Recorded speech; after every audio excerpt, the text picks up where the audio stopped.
자, 여러분 반갑습니다. 오늘은 이제 2부 구매회원 전용 2강을 준비해 봤습니다. 자, 마진 분석 실전 사례를 처음에 엑셀 파일로 저희가 자세하게 안내를 해 드리고요. 그 다음에 이제 마지막 세션, 4번 세션 없지만 4번 세션에서는 이 마진 분석 실전 사례의 제품이 어떤 제품인지 한번 안내 드리겠습니다. 자, 그리고 이제 2번으로는 상품 등록 전 준비하셔야 될 사항입니다.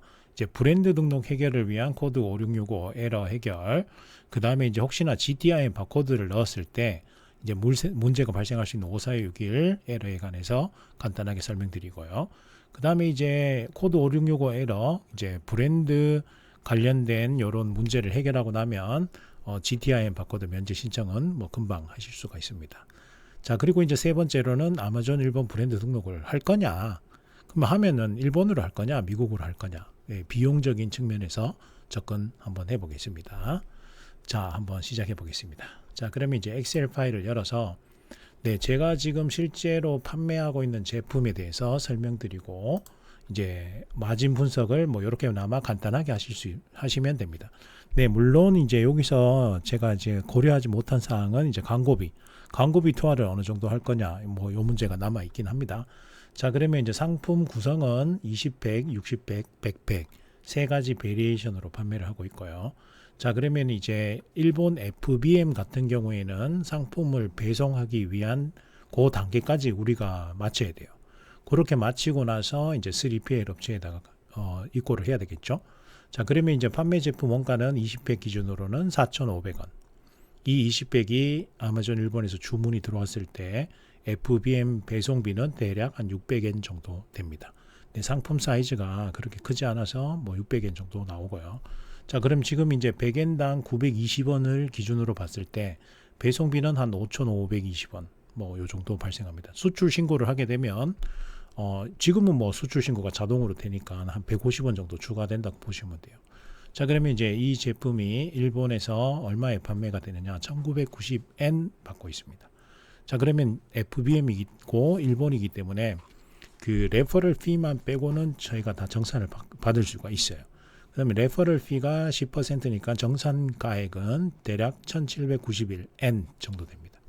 자, 그러면 이제 이익금은 저희가 이제 100엔당 920원이니까 자, 정산 가격에서 9.1을 곱하고 그 다음에 배송비와 원가를 빼면 되겠죠. 단순한 산술식인데 이렇게도 우리 여러분들께서 연습을 좀 많이 해보신다면 나중에 이제 상품을 런칭해서 수익금이 어느 정도 되냐, 이익금이 어느 정도.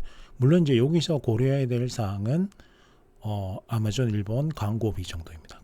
광고비와 그 다음에 일본은 제가 진행을 해보니까 FBM 같은 경우에는 요 상품 같은 경우 이제 식품인데 거의 반품은 없습니다. 반품은 미국 같은 경우에는 저희가 공산품이면 1에서 2% 정도가 반품이 자동으로 돼요. 또 FBA니까 더 많이 되는 경향이 있는데 일본 고객들은 상세 페이지를 얼마나 고도화하고 많은 정보를 주는가에 따라서 반품률이 상대적으로 굉장히 낮습니다. 물론 이제 FBA이다 보니까 FBA보다 판매량이 적어서 낮을 수도 있겠지만 제가 이 식품을 판매하면서 1년에 대략 한 400개에서 500개 정도를 판매를 하는데 반품은 1개에서 2개. 그러니까 기억이 나지 않을 정도로 반품을 하는 경우이거든요. 그리고 그 반품을 하는 케이스도 FBM 배송을 해주는 그 업체가 이제 Q10 상품도 하고 바이마도 상품도 하고 하거든요. 그러면 그쪽 마켓 같은 경우에는 특정 기간에 와리가리인가? 그런 이벤트성 기간이 있어요. 근데 그게 기간이 맞물리면 배송 기간이 우리도 늦어진단 말이에요. 그래서 배송 기간 때문에 반품을 요구하는 그런 케이스지 상품 때문에 요구하는 케이스는 그렇게 많지는 않았습니다. 그래서 20팩 기준으로는 대략 이익금이 6,457원 정도고 60팩 기준으로 하면 24,760원, 100팩 기준으로 하면 한 31,900원 정도의 마진이 이제 이익금이 발생할 수 있는 상품입니다. 자, 이렇게 해서 간단하게 마진 분석을 하실 수 있는 요 엑셀이 있고요. 자, 요 엑셀은 제가 운영하는 카페에 올려서 여러분들이 사용하실 수 있도록 제공을 해드리겠습니다. 자, 그러면 이제 마진 분석 이제 실전 사례인데 저 상품은 마지막 세션에 보여드리겠습니다. 자, 그럼 상품 등록 전 준비 사항이 있어요. 자, 그러면 요거를 이제 제가 실전으로 어떻게 했는지 한번 보여드리겠습니다.